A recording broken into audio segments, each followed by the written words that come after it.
देव उठनी एकादशी व्रत कथा और इसके पाठों से आपके सभी कार्य होंगे सिद्ध, मिलेगा व्रत का दोगुना फल। तो आइए सुनते हैं देव उठनी एकादशी की व्रत की कथा। देव उठनी एकादशी पर भगवान विष्णु की विधि विधान से पूजा करके उनको जगाया जाता है। इस दिन उनकी प्रिय चीजें जैसे सिंघाड़ा, गन्ना, शकरकंदी, मूली और केले के फल का भोग लगाया जाता है। इस दिन भगवान विष्णु बेहद प्रसन्न मुद्रा में होते हैं। विधि विधान से उनकी पूजा करने से और व्रत का पाठ करने से आपको देव उठनी एकादशी के व्रत का दोगुना फल प्राप्त होता है।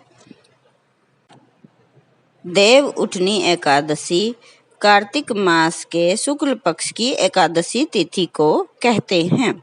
इस दिन भगवान विष्णु के साथ समस्त देवतागण 4 महीने की निद्रा के बाद जागृत होते हैं और सृष्टि का कार्यभार संभालते हैं। इस दिन भगवान विष्णु की विधि विधान से पूजा की जाती है और उनकी प्रिय वस्तुओं का भोग लगाया जाता है।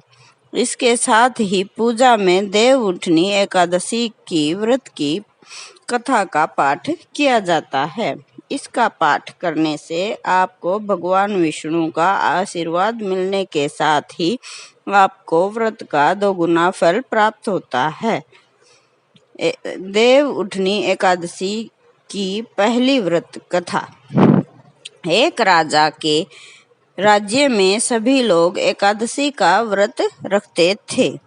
वहां की प्रजा नौकर चाकरों से लेकर पशुओं तक को एकादशी के दिन अन्न नहीं देती थी। एक दिन दूसरे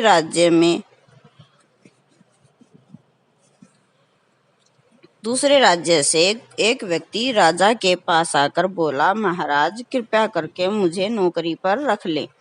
तब राजा ने उसके सामने यह शर्त रखी कि ठीक है, रख लेते हैं, लेकिन रोज तो तुम्हें खाने को सब कुछ मिलेगा, पर एकादशी को अन्न नहीं मिलेगा।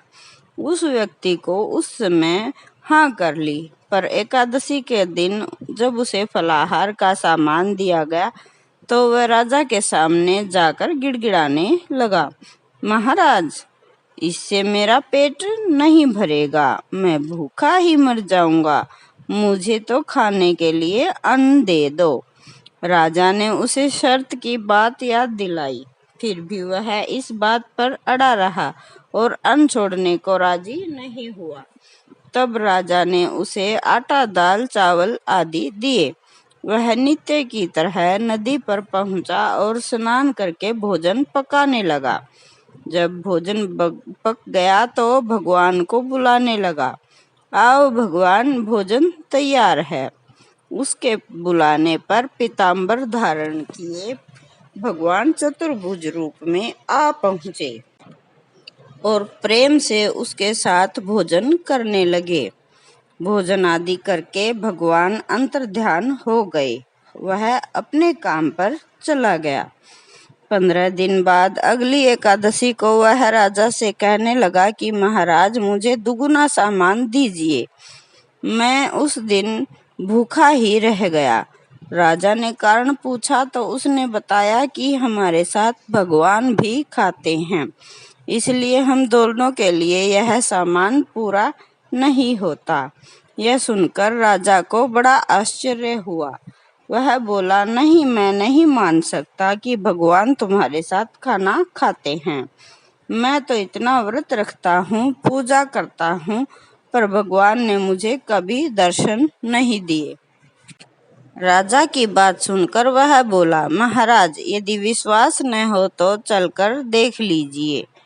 राजा एक पेड़ के पीछे छिपकर बैठ गया। उस व्यक्ति ने हर रोज की तरह भोजन बनाया और भगवान को शाम तक पुकारता रहा, परंतु फिर भी भगवान नहीं आए। अंत में उसने कहा, हे भगवान, यदि आप नहीं आए तो मैं नदी में कूदकर प्राण त्याग दूंगा। फिर भी भगवान नहीं आए। तब वह प्राण त्यागने के उद्देश्य से नदी की तरफ बढ़ा। प्राण त्यागने का उसका दृढ़ इरादा जानकर भगवान शीघ्र ही प्रकट हो उसे रोकने लगे और साथ बैठकर भोजन करने लगे। खा पी कर वे उसे अपने विमान में बिठाकर अपने धाम ले गए। यह देख राजा ने सोचा कि व्रत उपवास से तब तक कोई फायदा नहीं होता जब तक आपका मन शुद्ध ना हो।